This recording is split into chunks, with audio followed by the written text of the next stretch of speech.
I'm sure by now you've probably heard about the movie Encanto, and unless you've been living under a rock, you've probably heard the songs and got it stuck in your head numerous times. And the reason why I enjoy Encanto so much is because it has, for what it seems like forever, the first time there's a Hispanic family represented in a Disney movie on the big screen.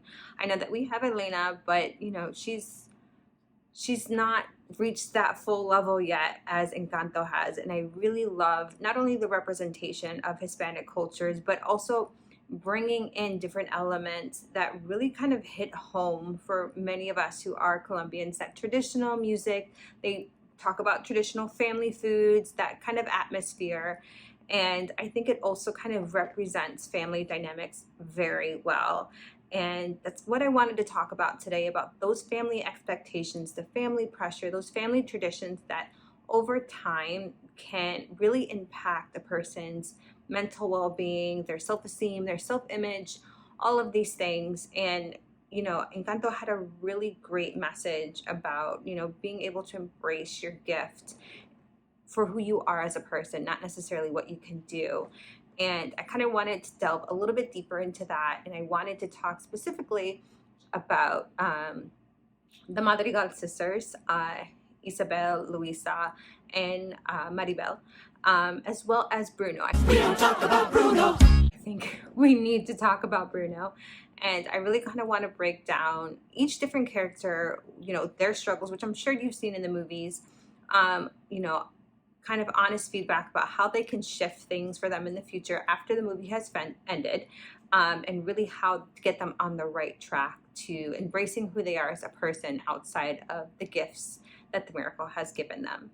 So, if you want a full detail, you can always read the written blog. I'm just going to summarize things kind of a little bit in a nice little bow.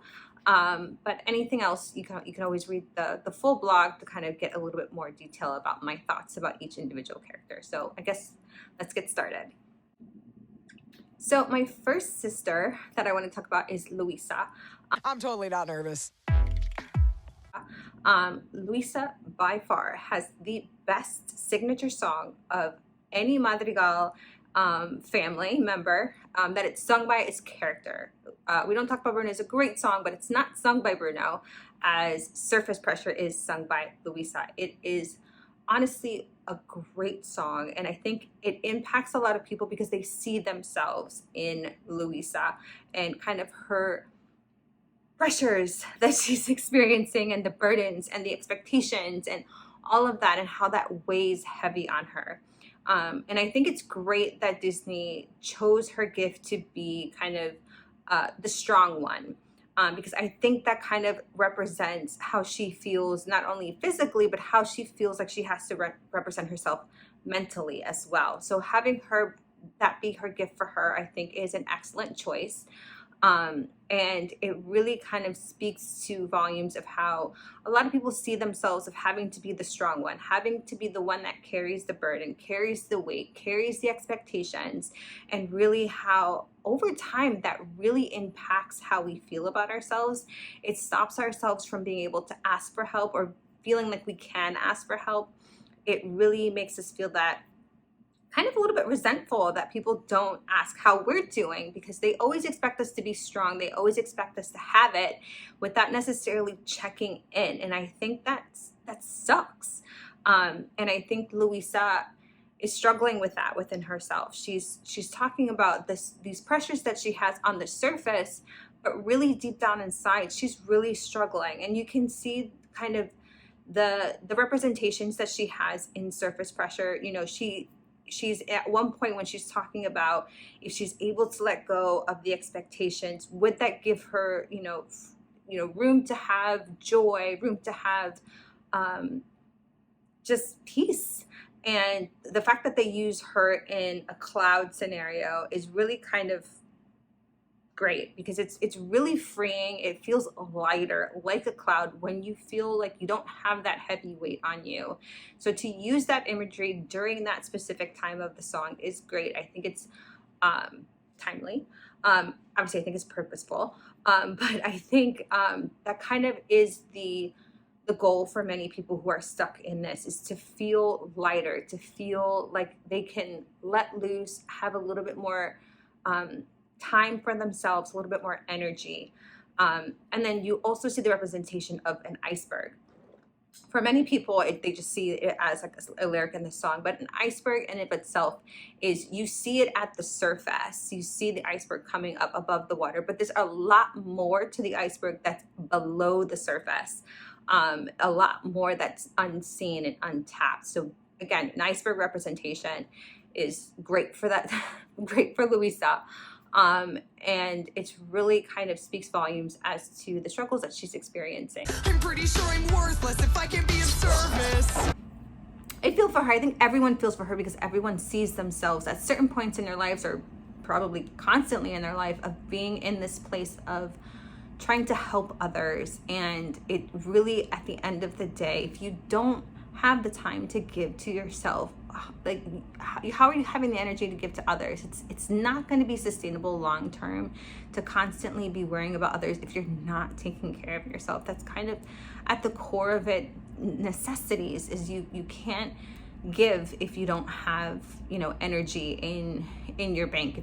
If your cup is not full, whatever metaphor that you want to use, it's so important to kind of focus on how to take care of yourself so that you can take care of others.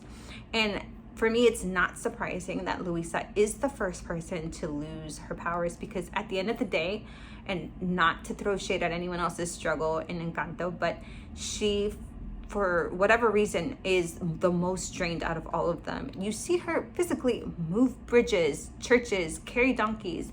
She's not only working on helping her family, but she's also working on helping the townspeople. She's running like a mad woman, doing things for others without taking a time to take care of herself. So for her to lose her powers before everyone else is, again, not surprising for me. She is brewing under the surface with anxiety, and you see that, and I think a lot of people don't understand how anxiety does play with physical symptoms. And her being the strong one, which is obviously a great choice for Disney to have her gift be strength, is one of those things where it's like your physical well-being is hampered when you're dealing with a lot of pressure, when you're dealing with a lot of anxiety that you're not working through. Your physical well-being is impacted by that. So for her to be the strong one, but to also lose her gift first, and for that to be all tied into one, I think it's a great choice. And then you also see that not only that, her mental well-being is impacted as well, because that's what anxiety does. It impacts you physically and mentally. It works hand in hand. And I think that that's the struggle that Luisa unfortunately is going through. And I think it's a struggle that most people go through, is to be that strong one, to be the one that people can go to be the helper, and not necessarily feel like, when's the last time someone's checked on me to see how I'm doing? When's the last time, someone's asked me for help? When's the last time I asked for someone for help? Which a lot of my helpers don't do. They don't ask for help. And it's so important to think about your self-care. It's not selfish. If anything, it just gives you more space to give when you're giving back to yourself at the same time. So what would my suggestion to Luisa be after Encanto? Well, first and foremost is to set up a balance between self-care and helping. There has to be a balance. You can't always give if you're not giving to yourself. So figuring out a better structure so that you feel purposeful in being able to give back, but you're also being kind of more mindful of your priorities, that is yourself. That's so important. I think that's something that Luisa needs to work on. And I think partly because she wasn't accepting of that ideal when Maribel came to her, I think that's why she did lose her powers, and maybe Isabel didn't, and I'll get to that in a second. So something to consider, something to think about. Another thing that I would suggest for Maribel is to find something other than being the strong one. Find something that she enjoys doing. Maybe she enjoys gardening with her sister, or maybe cooking arepas with her mom, or anything that has nothing to do with donkeys or moving churches. Finding something of joy for herself that's just hers, I think would be a great way for her to spend some time doing self-care. She could relax in her hammock for all I care. Whatever works for her, as long as she's taking the time to take care of herself. I think that's super important. So self-care is essential. Taking time to prioritize herself. Asking for help, Luisa, is so important. And kind of working through that. So that would be my suggestion for Luisa, or any of my other helpers who see themselves in Luisa, is finding a way to do those things. So moving on to the next sister. Perfect in every way. Isabella. Grows a flower, the town goes wild. Isabella. She's a perfect golden child. So my next Madrigal sister to talk about is Isabella. Isabella is my perfectionist sister. A lot of people probably see themselves in Isabella with the complex of trying to be perfect, trying to fit the box, the mold that everyone has set her in, and really kind of working through that. Isabella's perfectionism goes so deep. She was willing to marry a man she did not like just to appease her abuela. It is a very serious confession. And that for me is so sad, because that has drastic long-term effects that is not, again, sustainable long-term. To place yourself in this box of perfection, it's draining, it's anxiety provoking, it's hard to be 100% all the time. And I see it a lot in my clients, and I feel for them because they just want to be able to just be themselves without having to fit the mold of everyone else. And that's really hard. And I think I love the idea that Isabella and Mirabel, sorry, their names are really hard to pronounce back to back, it's great that, Mirabel was the one to bring that out of Isabella, to allow herself to be her. And it's funny that Isabel was so resistant to Maribel because Maribel didn't get a gift. She wasn't meeting the standards and the expectations of the family. And Isabella looked down on her a lot, but I think when she was able to kind of accept her sister and they were able to accept each other, I think that allowed Mirabel to see that things don't have to necessarily be cookie cutter, and she's able to let things be. And you see that represented in her signature song of, not necessarily having everything to be roses and sunflowers and sunshines, but things can be prickly, things can be hard, things can be different, and that's okay. It's okay to just let things be. It's okay to think outside of the box. It's okay to just create for the purpose of creating without any productivity or anything with that. And I see by the end of the song, Isabella is more accepting of that idea than I think Luisa was by the end of her signature song. And I think that's why Isabella didn't lose her powers as fast as Luisa did, because Isabella was on the path of creating that change in her mind, of shifting her ideals for herself, that I think Luisa was kind of still resistant to.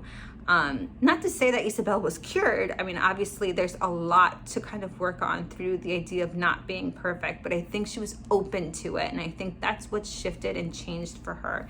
And again, I love the fact that Mirabel was the person to bring that out of her, because I think it's from an unexpected source. It's from someone she probably wouldn't have necessarily considered to begin with, because there's friction there, there's tension there. So I think it was just a great kind of use of characters for it to be that way. And I love the fact that the first thing that she creates that's outside of the box is a cactus. A cactus being prickly, a cactus being something that could potentially hurt you, and a cactus being something that someone wouldn't necessarily look at something as beautiful. And I love that that was her first creation for her. I love the messiness of the color things that were popping out in the rooftops, and her being able to have fun and kind of let loose, which I think is what kind of set Abuela in a tailspin, that Isabella wasn't in this box, and I think that's kind of what brought about that whole tension and argument thing. I think is just a great representation of what needed to happen for Isabella. She needed to find someone who would be able to accept her for being outside of what's expected of her. So my suggestions for Isabella after Encanto is to, work on creating things that don't have a purpose. You know, we talk about self-care, and a lot of people think that self-care has to be something that's productive, and it doesn't necessarily have to be. Self-care can be something that's not productive. Self-care could be something that is just something that you enjoy, and it doesn't necessarily have to have a purpose. And I think that would be great for Isabella to kind of experience different things and allow herself to fail, allow herself to see the mistakes so that she can learn from them, because that's what mistakes are for. Mistakes are there to kind of teach us more about ourselves, more about our limitations, more about our strengths, you know. So allowing herself to experience mistakes and failure, I think, would be a great thing for her to experience. I mean, not saying that it's going to be easy, but I think it's just a process that I think would be, you know, super helpful for her. I think her making choices for herself would be another great step that she can start doing, allowing her to dictate maybe what she wants to do. I don't know her age in the movie. I'm assuming she's kind of like in that 18 to 25 range, my guess. So it's the perfect time for her to kind of establish her own identity. That's kind of what that age range is for, is establishing who you want to be as you grow up and become an adult. And I think that would be a great time for her to kind of think about what is it that she wants for her future and how she wants to become the adult that she wants to be. So that would be my recommendations for Isabella. I think she can rock the blue, rock the darker colors. I think it looks nice on her. You know, something to try. So those would be it for Isabella. So moving on to my last sister. Okay, so Mirabel is the main character of Encanto. She's the youngest sister of Julieta's daughters. And obviously being the youngest kid has its own kind of challenges. I think a lot of people think that the youngest kid is the baby, they get spoiled a lot, this, that, and the other. And that's not necessarily always the case, especially when you reach 3 kids and on. You know, especially with a third child, it can be a little bit harder because, you know, with 2 kids, you can kind of divide and conquer between parents. So it's a little bit easier to manage. You know, with 1 kid, it's a lot easier to manage because it's only one of them and there's 2 of you. So, you know, there's kind of help there.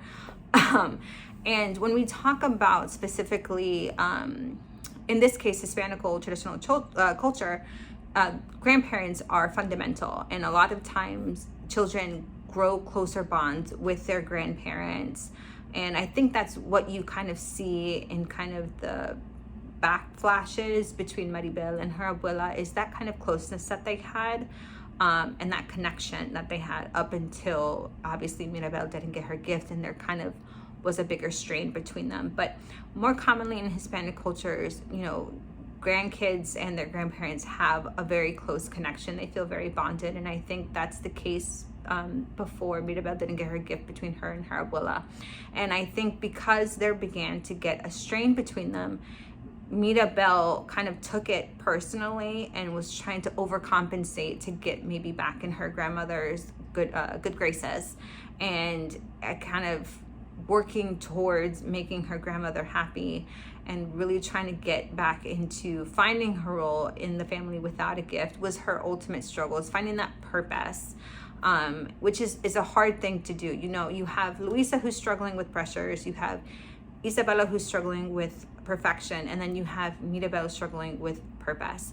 And you know, it's a lot harder for Mirabel because she's looking for that outward affirmation from her family, specifically her abuela. I think she does get it with her parents, but I think for her it's a little bit harder to accept because it's coming from a place of pity, and that's not a diss on Julieta and her dad. It's just kind of, that's how people would take it in Mirabel's kind of situation, because, you know, I'm different, you know, those type of things. So it's not necessarily saying that Julieta or her dad did anything wrong. It's just kind of, I'm taking it from Mirabel's more likely point of view. So I think she just wanted to make her grandmother happy, and the fact that she could never make her happy and they could never be as close as they were hurts Mirabel. And you can see, you know, when Antonio is getting her gift, it's really a triggering situation because that is at the core what broke her relationship with her abuela. So it's very triggering for her. and she tries her best to be there for Antonio to kind of help him get his gift, but it really puts a lot of anxiety, and it's very, you know, emotionally draining for her to go back through that experience again and not being able to get the gift that Antonio, you know, eventually did get. And she is happy for her cousin, but it just, you know, she feels again in the background. Antonio was someone that she kind of could relate to because they both didn't have gifts. But now coming to the fact that she's now again the only one without a gift is kind of a hard reality for her to face, because she seemed like she had appeared. Not that Antonio did anything wrong either, but again, it's just that experience of feeling like an outcast and without a purpose and without being able to make people happy. Mirabel is back at square one of finding her miracle, which brings her to her signature song. And this is kind of the bigger arching point for Mirabel is a miracle is not going to help you find your purpose. It's not something that's going to like hit you in the face. It's something that you have to kind of seek out for yourself. Find your purpose within yourself, because it's not necessarily always going to come to you. And that's kind of where she's at. She's waiting on her miracle, not realizing her full potential that she has for herself. And you see in her signature songs her comparisons to her family, and everyone does it. Everyone compares themselves to other people that are probably in a better situation than them, or whatever the case may be. Instagram feeds, TikToks, whatever. We always find ourselves in a place of comparing, and it doesn't help us. It doesn't help us to compare, because our situations are not always the same. And when you get stuck in comparisons, you get stuck in complacency, and you get stuck in wallowing. So my kind of wrapping it up, summing up is finding a purpose is a journey. It's something that you have to start within yourself, and it's something that, you know, you have to realize your potential and maybe see the gift within yourself that maybe you're not giving yourself credit for. And I think that's what Mirabel wasn't doing. She wasn't giving herself credit for the things that she was doing for her family that was very helpful, that did bring them together, because ultimately that was Mirabel's gift. Is her gift was to be able to bring her family back and really create that connection outside of the miracle that was given to them. That was Mirabel's purpose that, you know, again, you know, she had to search for, and she had to go through that journey and that process to find it. It just wasn't necessarily given to her. And that sometimes the unfortunate part is we find ourselves through struggle, and it's hard to be in that place when struggle is happening. But at the end of the day, there is a purpose in the struggle, because it brings us to the person that we want to be. So my thing for Mirabel is to kind of be open to being herself, not necessarily waiting for other people to give you affirmations, not waiting for, you know, people to kind of pat her on the back. It's great to have, I'm not gonna lie, affirmations are good to hear from other people, but you also have to give yourself credit. You have to stop being so hard on yourself. And again, it's very easy to say, but it's hard to do. But getting in that process of telling yourself affirmations is great. She's able to do it for other people. She tells Luisa how great she is. She tells Isabella how great she is. She tells her mom how great she is. You know, she does these for other people. She has to be able to see the good in herself too. So, moving on to Bruno. We don't talk about Bruno. So, Bruno is the underrated character, not only in the Madrigal family, but I guess he's not underrated by fans. Fans love him. Bruno is great, even though, you know, you don't get much of him. He is a great character. We Don't Talk About Bruno is a great song about him that he's not even singing in, but it's a great song. It gets stuck in your head. I don't get tired of listening to it. So it's just an overall great song, and Bruno is a great character. You feel for Bruno because, you know, all he wanted to do was to make his family happy, and he was being punished for the gift that he was given. And it's one of those things that I always say, if you ask a question, you have to be willing to hear the answer, even if the answer is something that you don't want to hear. And unfortunately, Bruno got the burden of people being unhappy with their future, as if he had anything to do with it at all. So I feel for Bruno, because all he wanted to do was to be there for his family. And he did the ultimate sacrifice of kind of taking a step back for his family. He was kind of so like selfless in the family. He wanted them to be happy, and he saw that he wasn't necessarily making them happy, which is a crappy thing that his family felt that way. But he did the ultimate sacrifice of removing himself so that his family could, I guess, be okay, which again is so sucky. And it just breaks your heart when you see like the little plate that he made for himself in the room with the rats. He really just wanted to be a part of his family. He wanted to be accepted for who he was, and he didn't want to necessarily for his gift to be seen as like him being a villain or a monster that Camilo unfortunately paints him out to be. So, you know, he got a bad rap, and it's really sad. But at the end of the day, when I think about Bruno, I think about Mirabel, because I think that's what kind of brings them together and bonds them so fast. You know, I'm not a timeline person, but the assumption is that Bruno left when Mirabel was 5. So I can't imagine that a lot of a bond was created by then, but they instantly, you see the connection between them once they see each other when she's now 15. And I think it's because they both ultimately want what's best for their family, but they're not seen as an integral part of their family, even though they are. And I think that's what creates that bond between them. Because ultimately, if Mirabel wasn't eventually accepted by her family, she would have found space with Bruno in the back, which I wouldn't want for her, but they're very similar in that aspect, that they just weren't being admired and loved for who they are or their gifts. So I think that's kind of what bonded them together. And my thing with Bruno, and I love him to pieces, but you know, he eventually apologizes to Pepa for ruining her wedding, when I'm like, why are you apologizing? Like you honestly you came with good intentions, but their assumptions about you is what led ultimately to disaster in her wedding. You were coming from a good place, and you're apologizing for that, and I feel so bad, and I just want to shake Pepa and say, what are you doing? Like, he's your brother, you should love him regardless. And so overall it's a little bit frustrating to see that dynamic, but I'm glad that he's back home with his family, and like in the actual home, and really kind of hopefully working together on creating a better family unit. So my suggestions for Bruno, I kind of would be almost the same as some of my suggestions for the sisters, is creating boundaries. You know, you don't have to give people prophecies if they're not really ready to accept the truth for them. You could create that boundary and say you don't want to do that anymore, and just kind of be who you are, and not necessarily have to be the person who tells people their future. You can create that boundary if you want.